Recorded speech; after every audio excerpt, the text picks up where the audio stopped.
시청자 여러분 안녕하십니까. 오늘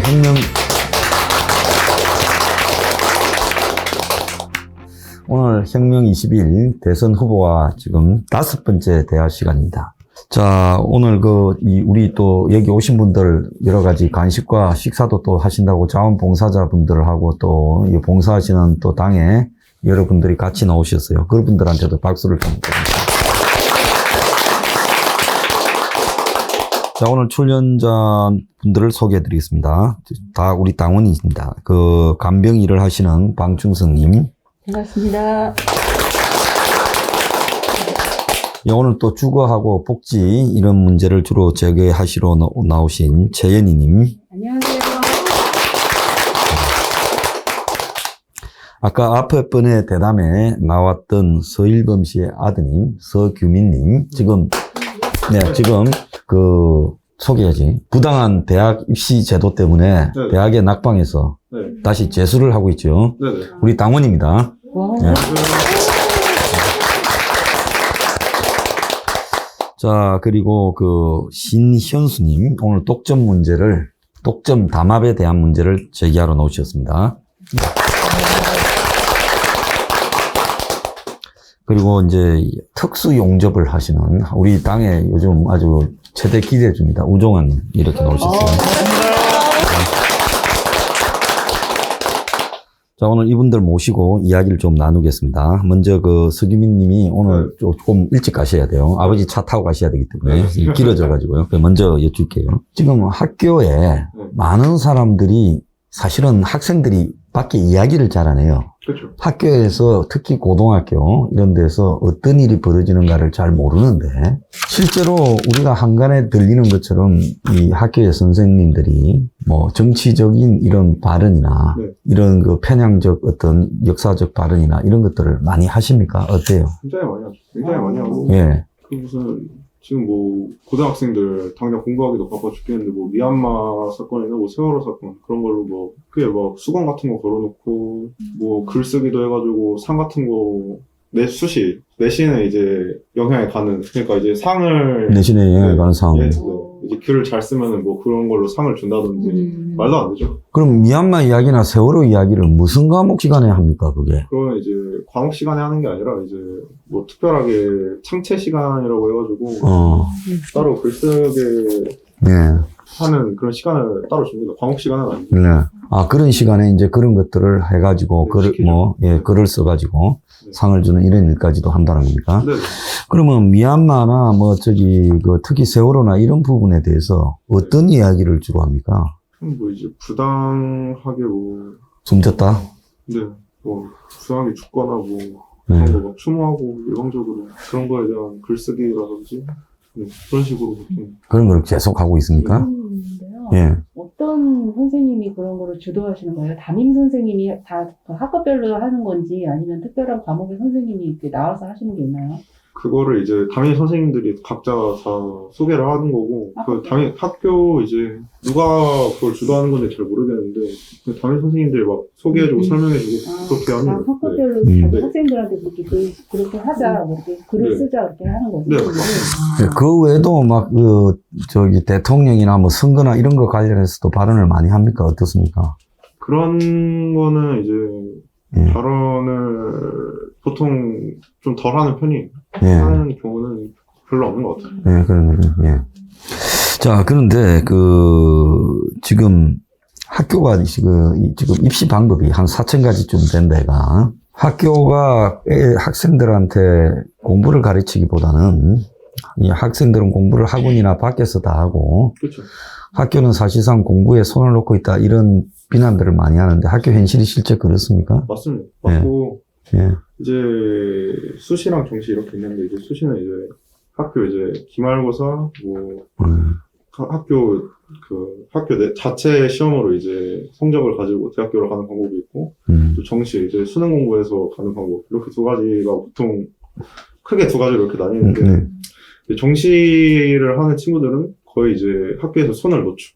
왜냐하면 이제 학교에서는 이제 좋은 대학교에 가는 학생들을 많이 늘리는 게 목표인데 그걸 선전하고 이제 학교를 광고해야 되니까. 그렇죠. 그렇게 해서 광고를 해야 되는데 이제 아무래도 정시는 이제 굉장히 치열하고. 그렇죠. 네. 굉장히 치열하고 그리고 이제 수시가 이제 굉장히 그냥 이제 인원만 대충 채워서 1등급 4명 뭐 이렇게 나눠져 있고 내신 좋으면 수시로 좋은 데 갈 가능성이 그렇죠. 있으니까 거기만 집중한다는 거죠. 거기에만 집중하고 이제 정시하는 친구들에 대한 배려는 전혀 없죠. 전혀 없고 네.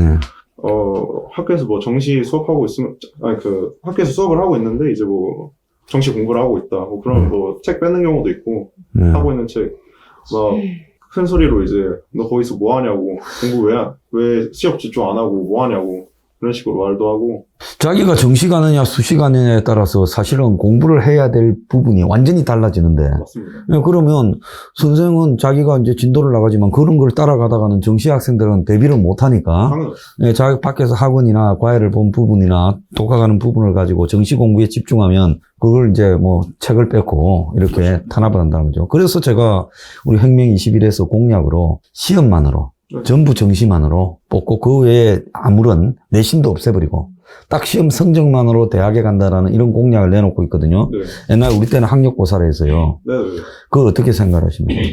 저는 당연히 정말 동의합니다. 정말 동의하고 네. 수시라는 게 계속 1등급 맞다가 한 번 실수하면 그것도 완전 끝이거든요. 그러니까 이제 평균을 내는 건데 처음 시험에는 1등급을 맞았다가 이제 두 번째 시험에서 실수를 해가지고 뭐 3등급 맞는다. 그러면은 이제 갈 수 있는 대학의 폭이 굉장히 좁아지죠.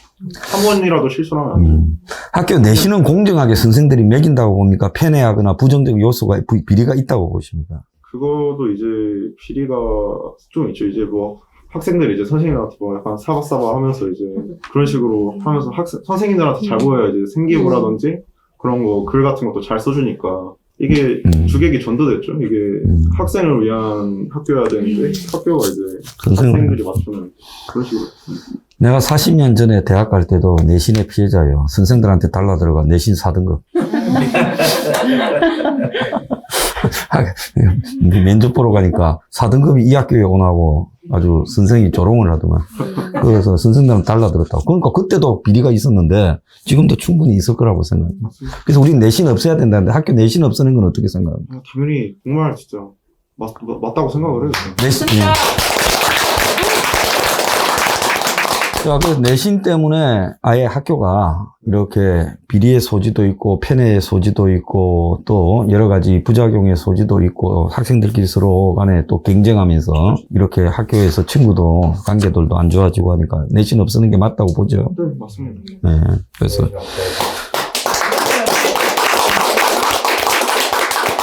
그래, 우리가 지금 이 서포 15조 2조 항목에 대입을 수능 시험 이해만으로 두 번 쳐서 성적 좋은 걸로 그렇게 입학을 시켜야 된다. 이래놨는데 이걸 갖다가 학생들한테 검증할 시간이 없었는데 오늘 지금 검증할 시간이 있어 다행입니다. 조금 이따가 내가 다시 좀 물을게요. 네네. 마시기 전에. 자, 우리 방춘선님은 지금 간병사 일을 하시잖아요. 예. 사람들이 이제 간병사와 요양보호사를 잘 구별을 못 하는데, 근데 이게 이제 그 차이가 요양보호사는 정부가 요양급여를 그렇죠. 예, 4대 보험이 적용이 되고 4대 보험 적용이 되고 제도권 안으로 있는 들어가 거고 있고, 예. 그 간병은 네. 일용직이죠. 일용직. 일용직, 예. 예. 그래가지고 이제 제가 말씀드리고 싶은 거는 예. 간병도 대부분 이제 병원에는 간병이에요. 예. 간병. 근데 다들 이제 뿔뿔이 이렇게 직업 속에서 파견시키는 거 있잖아요. 예. 그런 식으로 하다 보니까 저희가 이제 뭐 한 달 회비 내고 그 간병 그 수입에 5%를 떼어요. 어디에 줍니까? 그 속에서. 속에서. 예. 예. 그런데 이제 저희가 좀 아쉬운 거는 제도권 밖에 있기 때문에 아무런 이제 4대 보험 적용이 안 되는 거예요. 그래서 그게 굉장히 평소에도 많이 아쉽더라고요. 요양보호사 자격증은 다 갖고 있어요. 그 똑같죠. 요양보호사로는. 예. 근데 이제 근무처가 다르다는 이유로 제도권 안에 밖에 이렇게 나눠서 이게 어떤 방법이 없을까. 지금 이 문제에 대해서 그 이해를 잘 못하시는 분들한테 말씀을 드리면 요양병원이나 요양원에 있는 사람을 돌보는 분들은 요양보호사. 예. 그리고 우리가 병원에 가서서 가족 중에 입원했는데 돌볼 사람이 없어서 간병인을 구한다 할 때 그때는 간병인인데 이 두 개 다가 사실상으로 본질적인 내용은 차이가 없이 요양보호사를 대부분 보유한 사람들이 하고 있는데 한쪽에 정부의 요양급여 대상자들은 정부와 계약을 맺은 것처럼 되어서 4대 예. 보험이 적용이 되는데, 간병인은 사실상 그것도 어떻게 보면 이 국가가 돌봐야 될 측면이 있는 부분인데, 그거는 개인 간의 계약처럼 되면서 소개소가 계약하고 소개비를 5% 내고 4대 보험도 적용되지 않는다. 그렇죠. 이게 좀 말이 안 되는 이야기예요. 사실은 간병인을 구할 정도 되면 중병 환자지 않습니까?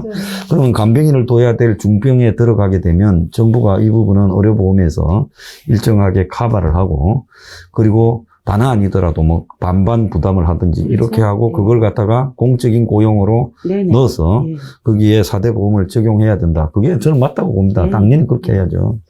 저희 아버지께서 뇌경색 환자시거든요. 예. 근데 10년 전에 쓰러지셨어요. 10년이나 되셨어요. 예, 제가 아, 임신 7개월 때 쓰러지셨거든요. 예. 그런데 그때 제가 강남에 살아가지고 예. 급하게 옮긴다고 삼성 서울병원으로 들어가셨는데 뇌수술 2번 하시고 이제 간병인을 구해야 되는데 제가 그때 이제 뭐 이렇게 그 임신 중이라 간병을 엄마랑 교대를 못 해드리는 거예요. 예. 엄마가 이제 하루 종일 풀로. 병원에 있다 보니까 너무 힘들어서 간병인을 쓰겠다고 한번 이제 간병인 협회 뭐 그런 전화번호 이런 뭐라고 찌라시라고 하나 이런 게 막 돌아다니더라고요. 그래서 그거를 막 전화를 다 했는데 조선족 아줌마 한 분이 오셨어요. 되게 왜소한 분이신데 하루하고 도망가셨어요. 못하겠다고. 왜냐면 저희 아버지 체격이 있으시다 보니까 아, 그걸 감당을 못하고 이제 한 2명까지 불렀는데 안 구해지더라고요. 결국은. 그래서 엄마가 풀로 다 했거든요. 거기 그 입원에 계신 동안에. 그러니까 저희 같은 민간인들이 이렇게 정말 필요에 의해서 정말 급박하게 쓰고자 할 때는 간병인 그런 협회에다 전화를, 그러니까 뭐 이런 그 업체별로 다 전화를 해도 구하기가 너무 힘든 거예요. 저희는 필요한데. 그러니까 우리 같은 사람은 구할 수가 없어서 결국은 저희 엄마가 몸도 안 좋으신데 혼자 다 하셨거든요. 그때 제가 너무 힘들었어요. 구할 수가 없어서. 근데 지금 이게 요양보호업계는 대부분 조선족이나 중국 분들한테 넘어갔고, 간병인은 어떻습니까? 그 부분은. 마찬가지예요. 거기도 많이 넘어갔어요. 7대3. 예예. 지금 7이 어디입니까? 조선족. 조선족이. 참. 지금 제가 볼 때 요양보호업계하고 간병인하고 이 두 분야에서만 종사하는 한국의 전체 필요한 일자리가 제가 생각할 때는 한 50만 개 저는 지금 넘을 거라 보는데, 이게 굉장히 요양 병원 같은 경우에는 한 명이 6명을 보는 걸로 되어 있기 때문에 이게 사실은 형식적이죠. 돌보는 게 아니라. 그렇기 때문에 여기에 실제로 한 100만 명 정도의 인원이 간병과 요양에 이렇게 전체적으로 있는 분만큼, 배만큼 이렇게 더 넣어도 이렇게 이게 수요가 충분히 있는 부분인데, 이게 다 중국에 넘어갔으니 그 중국인 조선족 내보내고 충분한 만큼의 간병인과 요양 보호사들을 제대로 급여를 정부가 좀 보조를 지원해 주면서 운영을 하면 여기에서만 100만 개의 일자리가 만들어지는 겁니다. 그래서 일자리를 이런 데서 만들어야 되는데 정부가 그걸 지금 저러고 다니니까 좀 한심한 이야기죠. 그래서 우리가 지금 이 부분에서 일자리를 창출해야 된다고 주장을 하고 있는 겁니다.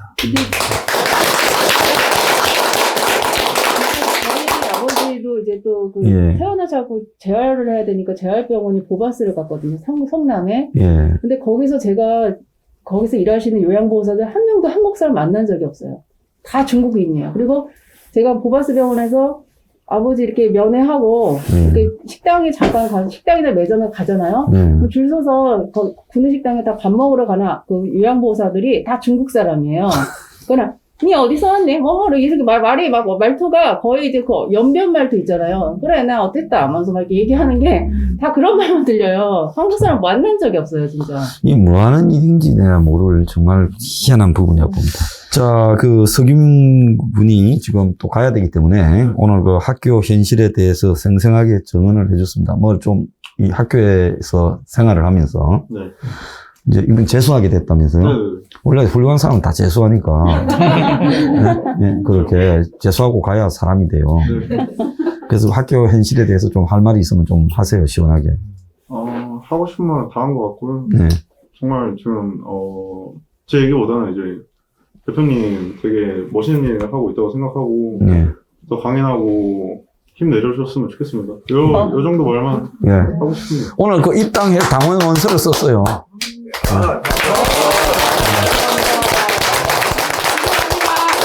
자, 잘 가요. 예, 자주 봅시다. 자주 놀러 오고. 예. 자, 광춘스님. 자, 그러면, 이 간병인에 대해서는 지금 페이가 어느 정도 됩니까? 기본이 예. 10만 원이에요. 하루에요? 네네. 예. 자기가 일한 만큼이고요. 근데 제가 여기서 드리고 싶은 말씀은 예. 지금 우리 간병 이쪽이 다 조선족에 의해서 이제 그죠? 자리를 뺏겼잖아요. 예. 근데 간병에 대한 그 인식이 굉장히 안 좋아요. 예. 근데 사실 우리 한국에서 내 전문성이 있다고 해도 그걸 살려서 일할 수 있는 자리는 별로 없어요. 근데 간병에 대한 일이 굉장히 이렇게 폄하되고 네. 그런데 저는 개인적으로 내가 돈을 벌면서 또 이건 또 나이가 좀 들어도 괜찮아요. 돈을 벌면서 굉장히 성취감을 느낄 수 있고 굉장히 인간적인 일이에요. 그 아프신 분들을 돌봐드리고 뭐 대소변 치우는 일이다 이렇게 그냥 칩을 하는데 그렇지 않아요. 그분들이 그 자기 대소변 관리를 못한다는 거는 굉장히 인격적으로 그런데 그거를 도와드리는 거거든요. 그러니까 그냥 단순하게 생각해서 똥을 좀 치우는 일 이거는 정말 생각의 차이예요. 저는 그런 분들이 자기가 관리를 못하는데 그거를 도와드릴 수 있다라는 게요. 이게 저는 굉장히 귀한 일이라고 저는 생각이 들어요. 맞습니다.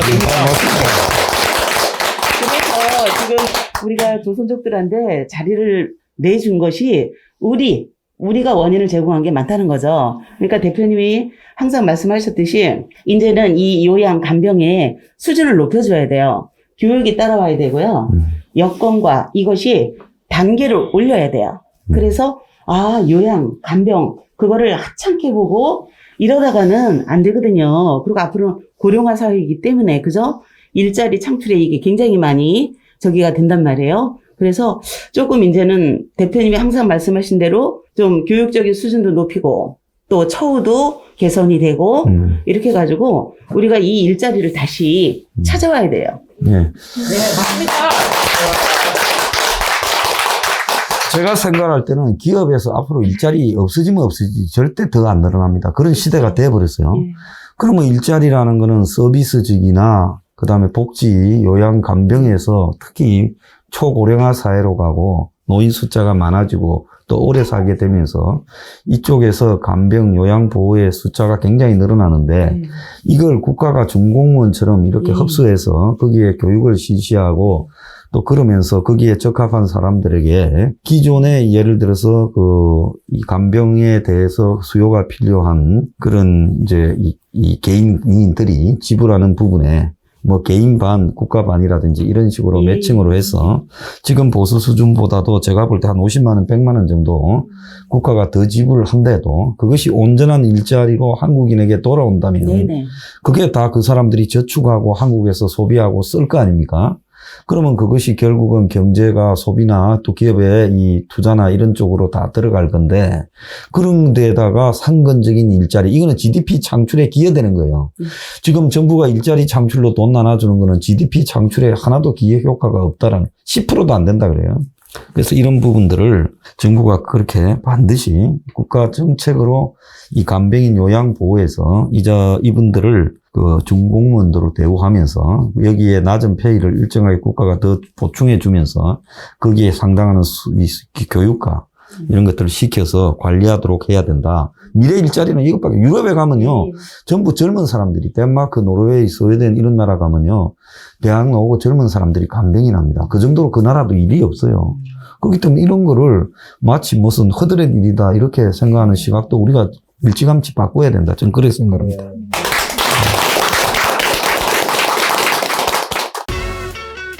We are